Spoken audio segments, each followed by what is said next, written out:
Eder. Mech. Pallister. Nel contesto dei nuovi e decisivi accertamenti disposti dalla Procura della Repubblica di Trieste sul caso della morte di Liliana Resinovic, si apre una fase particolarmente delicata e potenzialmente rivelatrice per la ricostruzione degli eventi accaduti tra il giorno della sua scomparsa, il 14 dicembre 2021, e quello del ritrovamento del cadavere, il 5 gennaio 2022, nel boschetto dell'ex Op, nella periferia della città. Uno degli elementi che verrà sottoposto a nuovi approfondimenti è costituito dalle scarpe indossate dalla donna al momento del ritrovamento. Sebbene a prima vista possano sembrare un dettaglio minore, le analisi condotte in precedenza nell'ambito della perizia autoptica, eseguita dalla dottoressa Cristina Cattaneo nel febbraio 2024, avevano già evidenziato aspetti degni di nota. In particolare, era stata rilevata la presenza di terriccio compatibile con quello del boschetto in cui è stato ritrovato il corpo, ma anche la presenza, in attesa, di tracce di gesso. Quest'ultimo materiale, peraltro, non riscontrato sugli altri capi di abbigliamento della donna, potrebbe rappresentare un indizio fondamentale per stabilire se il corpo sia stato in altri luoghi prima di essere collocato nella vegetazione dove è poi stato rinvenuto. Secondo quanto riferito da un consulente tecnico vicino alla famiglia Resinovic, l'analisi delle suole potrebbe consentire di ricostruire, almeno in parte, il percorso compiuto dal cadavere dopo la morte.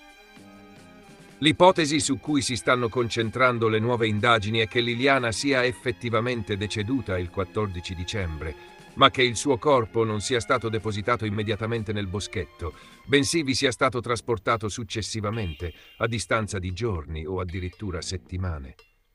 La presenza di tracce di gesso rafforza questo sospetto. Si tratterebbe di un materiale non presente nel luogo del rinvenimento e che quindi suggerisce il possibile transito o la permanenza del cadavere in un altro ambiente, ancora da individuare. Per queste ragioni la Procura ha disposto una nuova tornata di accertamenti medico-legali, botanici, genetici, merceologici e dattiloscopici. Per quanto riguarda l'analisi delle scarpe, l'incarico è stato affidato al dottor Francesco Boscutti, esperto botanico, mentre per la parte della difesa di Sergio Resinovic, fratello di Liliana, opererà la dottoressa Marisa Vidali. Le analisi si concentreranno soprattutto sui microresidui presenti sulle suole e potrebbero fornire importanti riscontri circa i luoghi frequentati dal corpo inerte della donna prima del ritrovamento. Oltre a queste indagini sono previsti ulteriori esami su altri elementi fondamentali. Particolare attenzione sarà rivolta al cordino del sacco della spazzatura nel quale era avvolto il corpo. Gli accertamenti merceologici dovranno stabilire in che modo sia stato tagliato e verificare l'eventuale compatibilità del taglio con una delle lame sequestrate durante le perquisizioni a casa di Sebastiano Visintin, marito della vittima e attualmente indagato per la sua morte. Visintin ha sempre negato qualsiasi coinvolgimento e si è dichiarato estraneo ai fatti, ma la sua posizione è ora oggetto di approfondite verifiche da parte dell'autorità giudiziaria.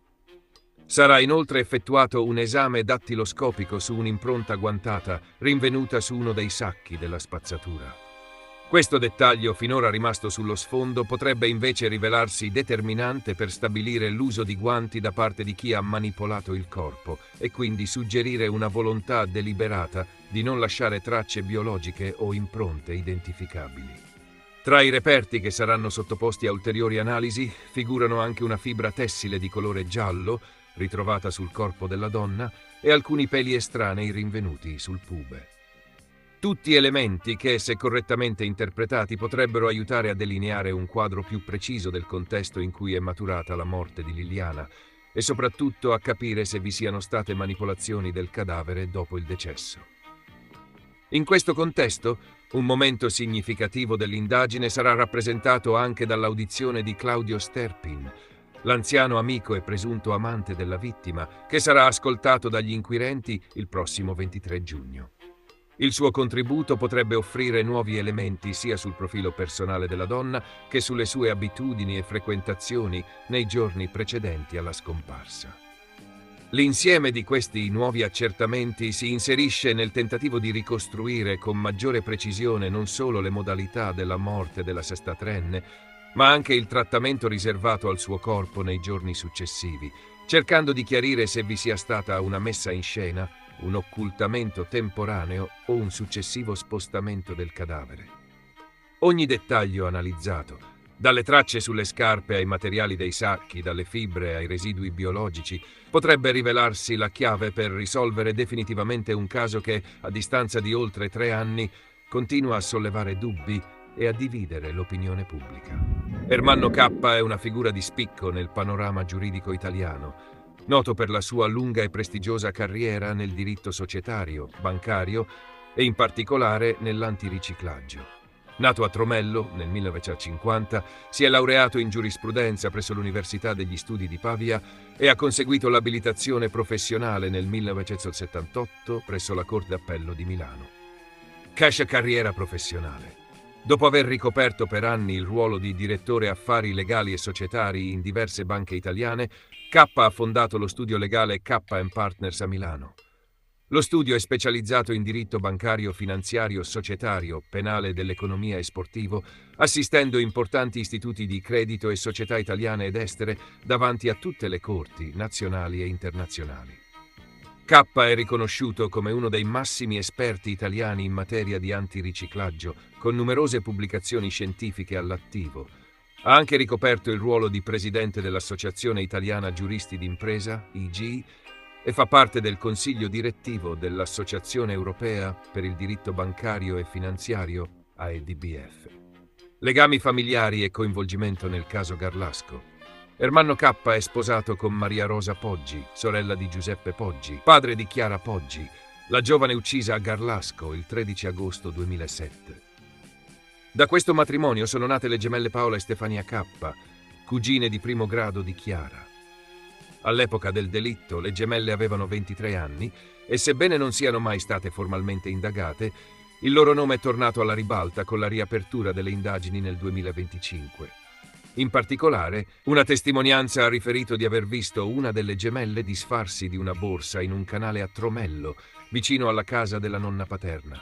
Successivamente è stata effettivamente ritrovata una borsa contenente un martello, sebbene non coincidente con l'arma del delitto. Inoltre, sono stati depositati circa 200 messaggi di Stefania K risalenti all'epoca del delitto, che potrebbero offrire nuovi spunti investigativi. Intercettazioni del 2007.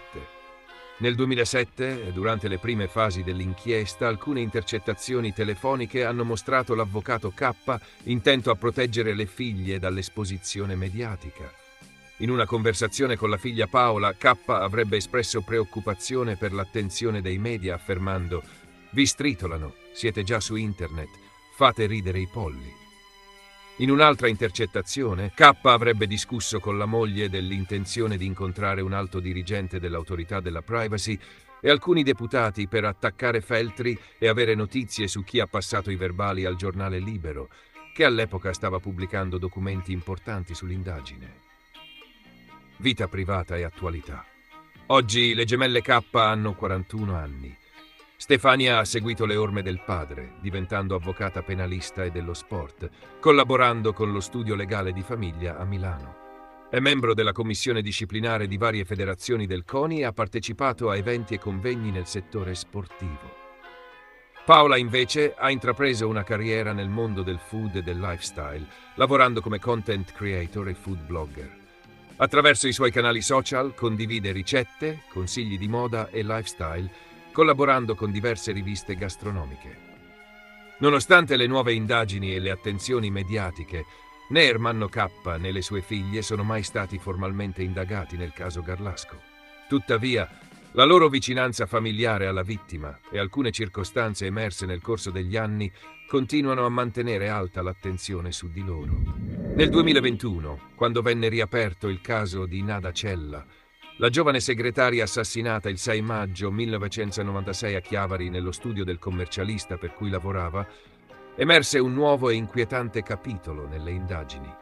Durante il processo a carico di Anna Lucia Cecere e del commercialista Marco Soracco, Daniela Scimmi, ex direttore tecnico capo biologo della Polizia Scientifica di Roma, ha ricordato che non ci vennero dati tutti i reperti che erano stati sequestrati all'epoca.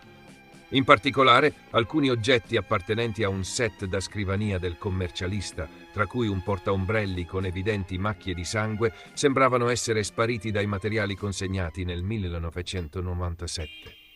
Secondo l'accusa sostenuta dalla PM Gabriella Dotto, Nada Cella fu aggredita non appena entrò nell'ufficio. La dinamica dell'omicidio, così come ricostruita, prevede l'uso di un fermacarte in onice, presente sulla scrivania di Soracco, come arma.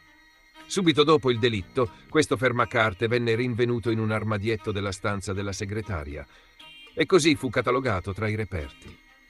Quello che rende il caso ancora più problematico è il fatto che, pur essendo stato conservato almeno fino al 2021, il fermacarte, insieme a un portapenne e al portaombrelli, risulta oggi mancante. Erano stati restituiti nel 1997, quando Soracco ne fece richiesta, ha spiegato Scimmi, ma quando nel 2021 li richiamammo per ulteriori analisi, ricevemmo soltanto un portapenne quadrato e un posacenere, componenti di quel set.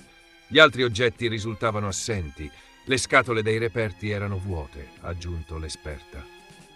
Oltre a questo inquietante vuoto nella documentazione fisica, nel 2021 le analisi portarono a trovare tracce di DNA sia sulla camicetta della vittima che sulla sedia in ufficio.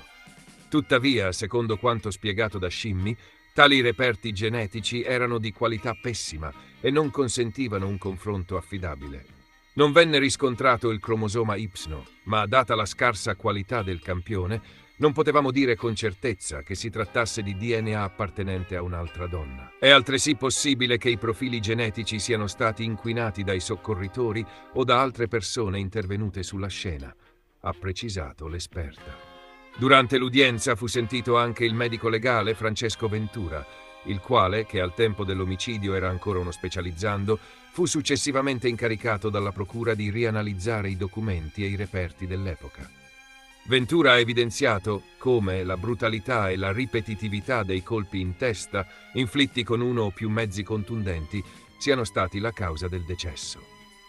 Il medico legale ha inoltre sottolineato che la dinamica dell'attacco fece sì che la giovane segretaria venisse massacrata mentre era a terra, offrendo così un quadro particolarmente crudo e inquietante delle modalità con cui avvenne l'aggressione.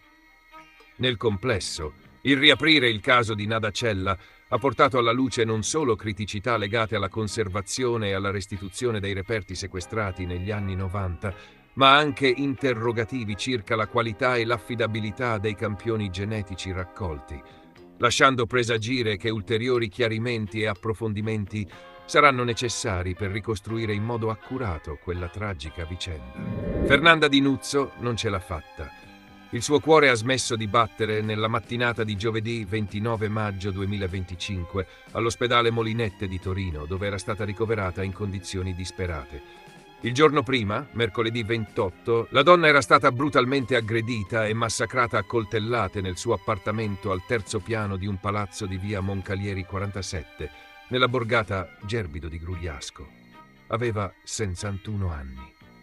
L'autore dell'omicidio, secondo la ricostruzione dei carabinieri della Compagnia di Rivoli, è il marito Pasquale Piersanti, suo coetaneo.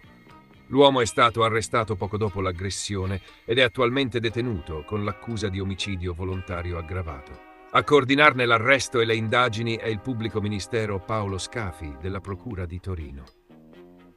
Un femminicidio che ha scosso profondamente la comunità locale, non solo per la violenza con cui è stato commesso, ma anche per la figura della vittima, molto conosciuta e stimata nel suo ambito lavorativo. Fernanda Di Nuzzo, infatti, era dipendente del comune di Torino e svolgeva il ruolo di educatrice in un asilo nido comunale di via Collino. Amava il suo lavoro e lo svolgeva con dedizione, occupandosi quotidianamente dei più piccoli, conduendo la loro crescita e formazione in un contesto affettivo e protetto. A esprimere il cordoglio della città è stato il sindaco di Torino, Stefano Lorusso, visibilmente colpito dalla tragedia. La tragica scomparsa di Fernanda Di Nuzzo ci lascia attoniti e sgomenti. Un altro terribile episodio di femminicidio che ci tocca ancora più da vicino, perché riguarda una persona che lavorava per l'amministrazione comunale, al servizio della nostra comunità. Desidero esprimere ai suoi familiari e ai suoi cari le condoglianze e la vicinanza della città di Torino, confermando il nostro impegno nel contrastare la violenza di genere. Il dolore si è esteso anche a Grugliasco, il comune in cui la coppia viveva da anni e dove si è consumata la tragedia. L'intera amministrazione comunale si è mobilitata per esprimere solidarietà alla famiglia e soprattutto per prendersi cura della figlia della coppia. Secondo quanto appreso, la giovane era presente in casa al momento dell'aggressione, un dettaglio che rende ancora più drammatica la vicenda. Il femminicidio avvenuto ieri sera in una delle borgate della nostra città colpisce profondamente la nostra comunità. Hanno dichiarato il sindaco Emanuele Gaito e l'assessora alle pari opportunità Anastasia Rita Guarna. Avvenimenti come questo ci fanno comprendere quanto sia urgente e imprescindibile il lavoro da fare sul fronte della prevenzione e della sensibilizzazione. Dobbiamo collaborare con tutte le realtà del territorio per affrontare un problema che è prima di tutto sociale e collettivo. Siamo vicini alla figlia della vittima, alla quale va tutta la nostra solidarietà.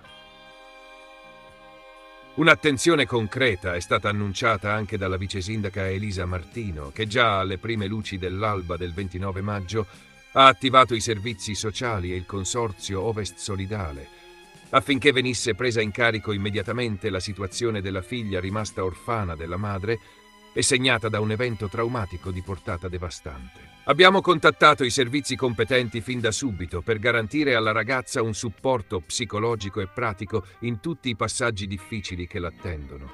Siamo in contatto con la famiglia e ci stiamo occupando di tutto ciò che potrà servire in questa fase delicatissima. Intanto, in segno di lutto e rispetto per la vittima, il sindaco di Grugliasco ha annunciato la volontà di proclamare il lutto cittadino nel giorno dei funerali di Fernanda Di Nuzzo. Appena avremo indicazioni ufficiali sulla data delle esequie, firmerò un'ordinanza per la proclamazione del lutto cittadino. È un gesto simbolico ma importante, affinché tutta la comunità prenda coscienza della gravità di ciò che è accaduto e possa stringersi intorno alla famiglia di Fernanda. Fernanda è l'ennesima vittima di una spirale di violenza che non accenna a fermarsi. Una donna colpita nel luogo che doveva rappresentare rifugio e protezione, la propria casa. Con la sua morte si riapre una ferita profonda nel tessuto sociale e con essa si rinnova un appello alla responsabilità collettiva. Prevenire, educare, proteggere, perché nessun'altra donna debba morire così. Il sangue torna a scorrere sulle montagne di San Pietro di Caridà, al confine tra le province di Vibo Valentia e Reggio Calabria, dove da anni si combatte una guerra silenziosa ma implacabile per il controllo delle piantagioni di canapa indiana. Una terra aspra, isolata, attraversata da sentieri tortuosi e circondata da boschi fitti che si prestano perfettamente a nascondere attività illecite e imboscate mortali. In questo scenario è andato in scena, giovedì 29 maggio, l'ennesimo atto di una faida feroce che oppone due potenti casati dell''ndrangheta calabrese, i Morfei e gli Oppedisano. La vittima dell'ultima esecuzione è Michele Vallelunga, 27 anni, ritenuto vicino, se non organico, alla cosca Oppedisano. Il giovane è stato ucciso mentre si trovava in una zona montana del comune reggino, probabilmente impegnato in lavori agricoli o legati alla sorveglianza delle coltivazioni. I suoi assassini, un commando composto, secondo i primi riscontri, da 2 sicari professionisti, lo hanno colpito con fucili a canne mozze, esplodendo diversi colpi che non gli hanno lasciato scampo. Accanto a lui si trovava il cognato, rimasto ferito, ma secondo le prime informazioni non in pericolo di vita. Il luogo dell'agguato, una contrada impervia difficilmente accessibile anche ai mezzi delle forze dell'ordine, rende immediatamente chiaro il contesto. Un'azione studiata nei minimi dettagli, pianificata per colpire e scomparire nel nulla. Sul posto sono intervenuti i carabinieri, che hanno immediatamente avviato le operazioni di messa in sicurezza dell'area e stanno ora attendendo l'arrivo del magistrato di turno per i rilievi del caso. Il nome di Michele Vallelunga, come quello della sua famiglia, era già emerso nelle cronache locali, anche se non direttamente associato a ruoli apicali. Ma nel mondo della criminalità organizzata calabrese, soprattutto nelle aree rurali, ogni legame di sangue e affinità familiare può trasformarsi in un bersaglio. E Vallelunga, raccontano alcuni conoscenti, avrebbe dovuto sposarsi proprio il giorno successivo all'agguato, venerdì 30 maggio. Un progetto di vita stroncato da una vendetta mafiosa che non lascia spazio a redenzioni né pause. Quella che gli investigatori definiscono ormai la faida dei boschi affonda le sue radici in un'economia illegale quanto redditizia. La coltivazione e il controllo dei terreni destinati alla canapa indiana, il cui raccolto rappresenta un affare multimilionario per le cosche. In un territorio difficile da presidiare, con zone boscose che si estendono per chilometri e offrono riparo ideale per piantagioni clandestine e nascondigli di armi, le regole sono dettate dagli equilibri di potere fra famiglie e ogni sconfinamento, reale o percepito, può innescare una reazione sanguinosa. Non è il primo omicidio legato a questa faida e con ogni probabilità non sarà l'ultimo. Negli ultimi anni San Pietro di Caridà è divenuta teatro di una serie di omicidi agguati che, pur avvenendo lontano dai riflettori, hanno tracciato una chiara geografia del potere criminale locale. Le famiglie Morfei o Pedisano si contendono da tempo il controllo delle rotte, dei terreni e delle manovalanze, in un contesto in cui il silenzio degli abitanti è spesso imposto dalla paura e dalla complicità. Intanto gli inquirenti, che da tempo monitorano gli spostamenti e gli assetti delle due consorterie, cercano di ricostruire dinamiche mandanti, consapevoli che in questo tipo di delitti il confine tra l'omicidio punitivo e l'eliminazione preventiva di un rivale è spesso sottile. La morte di Michele Vallelunga potrebbe rappresentare non solo una vendetta, ma anche un messaggio diretto agli avversari. Il territorio, almeno per ora, non è neutrale. Ehi, non dimenticare di iscriverti a questo canale.